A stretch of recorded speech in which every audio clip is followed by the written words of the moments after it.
Hello, and welcome to our first Accessibility Guys podcast. Our focus is to advocate, educate, and celebrate accessibility in a world that's not always accessible. We are your hosts, Brad Miller and Robb Williamson-Bynoe. Brad and I have known each other for about 15 years and have supported each other's different ventures over that time. More about those ventures will come in other podcasts moving forward. With Brad's challenges with Becker muscular dystrophy and my experience with a neurosurgery procedure a few years back, we have both dealt with the concerns that come with accessibility. Our goal with this podcast is to advocate for those with accessibility challenges and educate those for whom accessibility is not a challenge. We're also going to celebrate individuals who've overcome their accessibility challenges, as well as organizations who contribute to making the world accessible for all. On today's podcast, we'll get to know Brad's story as I ask him a few questions. All right, Brad, you ready? I guess so. All right. So you found out you had Becker muscular dystrophy at age 10. What led to your diagnosis? Well, I was having a lot of unexplained falls and I was trying to keep up with the other kids my age, running, playing soccer. But one thing that was noticed was in school, I couldn't keep up in gym class. There used to be a popular game, which they probably don't play in schools anymore, called dodgeball. And so every time I was the one getting hit, if we had to do those exercises of running from one end to the gym to the other, I was the one always finishing last. And so it was noticed that a lot of stuff was going on, and they're just like, okay, my mom was wondering why I kept falling when we were walking around, why I couldn't run, and why I couldn't, climb stairs. And well, I could climb stairs, but not very fast. Again, climbing trees and fences like other kids would, I just couldn't do it. So she was speaking to someone at church, a lady, and her husband was a doctor, and she suggested that I see him. That led to a blood test, which apparently I had really high levels. I forget what it's called within muscular dystrophy. But this ended up resulting with me going to Sick Kids Hospital in Toronto, having a muscle biopsy where they took muscle out of my right arm, which left me with some pretty cool stitches, which, was actually pretty impressive for me, because when I got back to school and all my friends saw it, I was like, look at my stitches. This is so cool. Tough kid. Yeah. And then within 2 weeks, I think it was, it could have been longer. I don't know if things moved quickly back then, but that's when my parents were told that I had Becker muscular dystrophy, and they were told, worst case scenario, that I'd be in a wheelchair by age 21. So that was the beginning of my journey with Becker muscular dystrophy. Okay. So you're pretty open and honest about sharing your story. Why do you believe that's so important? I don't know if it's a generational thing, but when I was a teenager coming up,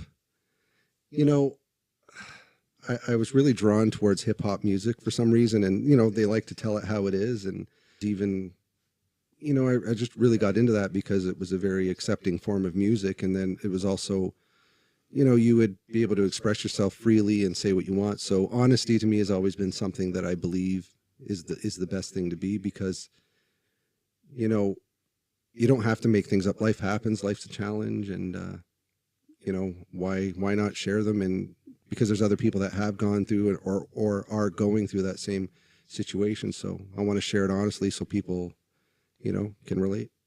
Okay. Now, this is one of the questions that we have on here, so I'm going to throw a bit of a curveball. For those of us who aren't familiar with the challenges that you have with muscular dystrophy, what's sort of a day-to-day look like for you? Yeah, it can be challenging at times. One thing I'm grateful for is that around the time when I had to stop working, I was also diagnosed with, sleep apnea. So my sleep is very important. So thank God I have a sleep apnea machine now. So as long as I get a good night's sleep, I usually wake up still feeling tired. Who really wants to get up when their alarm goes off anyways? But, my wife works, so I force myself out of bed because I take care of breakfast. And, again, I'll make my breakfast at that same time. And then, when I get breakfast done and she's eating it, I usually go in the shower because I like to make sure someone's home when I take a shower, just because there is that risk of a fall. And obviously, if we fall, we definitely want someone there, And after that, I try and take care of things around the house. It was a lot easier before. Like if I have to clean the floors, vacuum, or do some say cleaning of the bathroom, it leaves me pretty worn out the next day. So, I just try and pace myself during the day, though at times I will force myself outside to get some fresh air, walk around. I stay close to the building I live in just because if I fall, I don't want to be too far from home. And so daily is just pretty much like everyone else. I just have to take care of myself. And another issue sometimes, though, one thing I do deal with a lot now is anxiety. Just because, if I fall, if something happens and there's no one to help me, or, because I could easily injure myself. And the other thing is, with Becker muscular dystrophy and other forms of muscular dystrophy, your heart can be affected. So there was a time when I was having a lot of anxiety about that, when I was reading other people's stories, people having, strokes and heart attacks. Some people actually needing, a heart replacement. I mean, it's a serious disease which can scare you. So that's why the anxiety is, at times, stopped me in my tracks. So the muscular dystrophy, muscular part, is that, so what goes on with respect to your muscles, for those of us who don't know too much about it? Yeah, they're just continually getting weaker. So, I honestly need a lot of help, because if there's something that's heavy, I can't carry it. So I feel bad sometimes because, if you ever shop at Costco, all that heavy bulk stuff that we have or that they sell. Every time me and my wife go there, we come back and she has to do all the heavy lifting. I try and help out, though. We do have a little cart, which sometimes I can put things in and just pull something with wheels that can help me assist. But yeah, lifting is a big thing, and bending over to pick something up. That's why I have these handy little pickup sticks. This what I call what is called actually a reacher grabber tool, which is something I can't live without.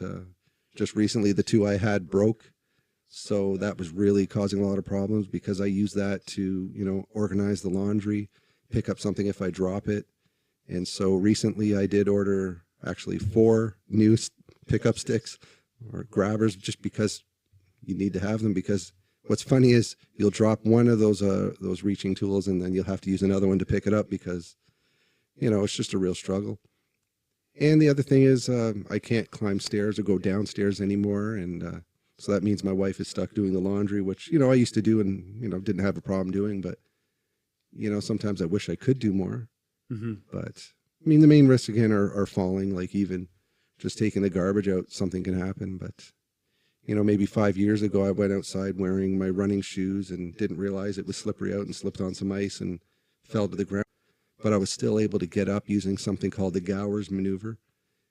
But today that would be impossible. If I fall to the ground now, I'm stuck. Well, again, part of what we want to do is to celebrate some of these organizations and businesses that make these different devices for accessibility, and maybe we'll leave a link in the notes about the grabbers that you're purchasing, because obviously you've done your research in terms of getting good ones that aren't going to break down and be an issue. So as you've aged with Becker muscular dystrophy, what have been some increased struggles that you've noticed since? I guess you had it when you were a teenager, right? 10 or something, you said. Right. So yeah, well, I mean, it's just the hardest thing is just losing the ability to do things you once could do with ease. Like I used to be able to get in and out of a car. Now the cars are too low. I can't even get into them, can't even get out of them.